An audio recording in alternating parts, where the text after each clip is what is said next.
নমস্কার, আপনারা দেখছেন TV9 বাংলা। আমি কমলেশ। আজকে শুরুতে একটু গুজরাতে চোখ রাখি। গুজরাতের ভুজ, যেখানে ভূমিকম্প হয়েছিল, সেই ভুজে গতকালের সর্বোচ্চ তাপমাত্রা 41.6 ডিগ্রিতে পৌঁছেছে। গতকাল দেশের যে উষ্ণতম জায়গা ভুজ ছিল শীর্ষে। গুজরাটেরই রাজকোটে তাপমাত্রা 41 ডিগ্রিতে পৌঁছে গেছে। মানে মোদি রাজ্যে যখন এত গরম, তখন আমাদের রাজ্যে আবহাওয়া অন্তত এখনও পর্যন্ত মমতা দেখাচ্ছে কেমন, সেই একটু পরিসংখ্যানে নজর রাখি। বাঁকুড়ার তাপমাত্রা মার্চের শেষ হতে চললো, এখনও 36.7 ডিগ্রি, পানাগড় 36.4 ডিগ্রি, আসানসোল, পুরুলিয়া 35 ডিগ্রিতে রয়েছে তাপমাত্রা, কলকাতা, দমদম, সল্টলেক এখনও, মানে আলিপুর, দমদম, সল্টলেক এখনও 32 ডিগ্রি ঘরে তাপমাত্রা রয়েছে, হাওড়া এই মোটামুটি একই জায়গায় রয়েছে তাপমাত্রা। কিন্তু আবহাওয়া যে পূর্বাভাস আগামী দুদিন পরে, মানে মার্চের যে বাকি কটা দিন রয়েছে, তার মধ্যেই লাফিয়ে লাফিয়ে পারদ চড়ার একটা সম্ভাবনা, বলা ভালো আশঙ্কা দেখা দিয়েছে। আবহাওয়াবিদরা যেটা বলছেন যে মার্চেই বাংলার কোনো না কোনো জায়গায়, বিশেষ করে পশ্চিমাঞ্চলে যেখানে তাপমাত্রা সাধারণত বেশি থাকে গ্রীষ্মে, পশ্চিমাঞ্চলে মার্চেই সর্বোচ্চ তাপমাত্রা অর্থাৎ দুপুরের তাপমাত্রা 40 ডিগ্রি ছুঁয়ে ফেলতে পারে। মোটামুটি যে জায়গাগুলোর কথা আবহাওয়াবিদরা বলছেন, বাঁকুড়া, পুরুলিয়া, পশ্চিম বর্ধমান, এদিকে ঝাড়গ্রাম, খানিকটা পশ্চিম মেদিনীপুর, এই অঞ্চল, এই জেলাগুলোর মধ্যে কোনো না কোনো জায়গায় অন্তত একদিনের জন্য হলেও মার্চেই সর্বোচ্চ তাপমাত্রা 40 ডিগ্রির ঘরে পৌঁছে যেতে পারে। এটাই এই মুহূর্তের সবথেকে বড় আশঙ্কার কথা। কারণ মার্চে আমরা এতগুলো দিন পেরিয়ে এলাম, এতগুলো পশ্চিমী ঝঞ্ঝা এসেছে, এতবার ঝড় বৃষ্টি হয়েছে যে এখনও গরম সেভাবে মাথায় তুলতে পারেনি। মানে এখনও রাত্রেবেলা ফুল স্পিডে ফ্যান চালালে সকালবেলা মানে সর্দি লেগে যাচ্ছে, এরকম একটা ব্যাপার।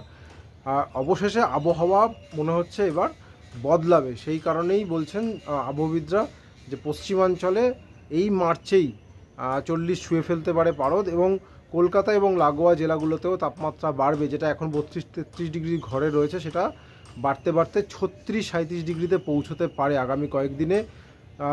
তাপমাত্রা কলকাতা এবং লাগোয়া জেলাগুলোর তাপমাত্রা 36-37 ডিগ্রিতে পৌঁছতে পারে। কলকাতাতে তাপের যে গরম, তার থেকেও বেশি ভোগাতে পারে আর্দ্রতাজনিত অস্বস্তি, প্যাচপ্যাচে গরম, এই ব্যাপারটা কিন্তু বাড়তে পারে।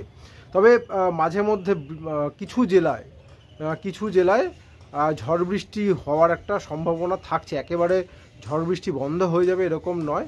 কিছু কিছু জেলায় এই মার্চ মাস, বিশেষ করে 30-31 মার্চ নাগাদ আবার এক দফায় ঝড় বৃষ্টি হওয়ার সম্ভাবনা তৈরি হচ্ছে। সেক্ষেত্রে এরকমই পরিস্থিতি দাঁড়াবে। দিনের বেলা একটা অস্বস্তিকর গরম, বিশেষ করে দুপুরবেলা অস্বস্তিকর গরম থাকবে, তাপমাত্রা বাড়বে, এবং বিকেল বা সন্ধ্যের দিকে একটু ঝড় বৃষ্টি হতে পারে, তাতে সাময়িক অন্তত ওই রাতের জন্য একটা স্বস্তি পাওয়া যেতে পারে। দুপুরবেলাটা অস্বস্তিকর দুপুর হবে আগামী কয়েকদিন, এটা মোটামুটি পরিষ্কার।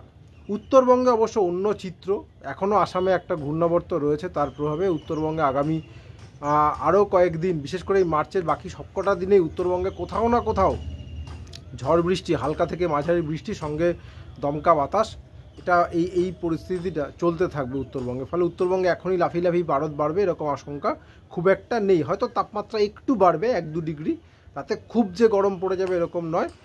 আরও একটা পশ্চিমী ঝঞ্ঝা ঢুকছে কাশ্মীরে, ফলে তার প্রভাবও কিছুদিন পরে পড়বে। মানে এমনিতে দেখা যাচ্ছে যে আমাদের উত্তরবঙ্গ, সিকিম, আসাম, মেঘালয়, অরুণাচল প্রদেশ, এই গোটা জোনটা জুড়ে বৃষ্টি হচ্ছে, এবং আগামী মার্চ মাসের শেষ পর্যন্ত এই জোনটাতে বৃষ্টি থাকবে।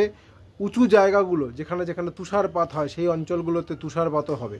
ফলে উত্তরবঙ্গ এবং দক্ষিণবঙ্গ, বাংলার দুই প্রান্তে মোটামুটি একটা স্টার্ক ডিফারেন্স আগামী কয়েকদিন থাকবে। উত্তরে বৃষ্টি হতেই থাকবে এবং দক্ষিণে তাপমাত্রা এবার বাড়তেই থাকবে। এটাই মোটামুটি ফিচার। এপ্রিলের শুরুতেও আপাতত যেটুকু বোঝা যাচ্ছে, এপ্রিলের শুরুতেও প্রথম কয়েকদিন গরমের দাপট বেশ ভালোই থাকবে। ক্রুয়েলেস্ট এপ্রিল আমাদের সামনে। কি হয়, কতটা গরম পড়ে, আমরা নজর রাখছি, আপনাদের সঙ্গে খুব তাড়াতাড়ি শেয়ার করব। আপাতত এটুকুই। সঙ্গে থাকার জন্য অনেক ধন্যবাদ।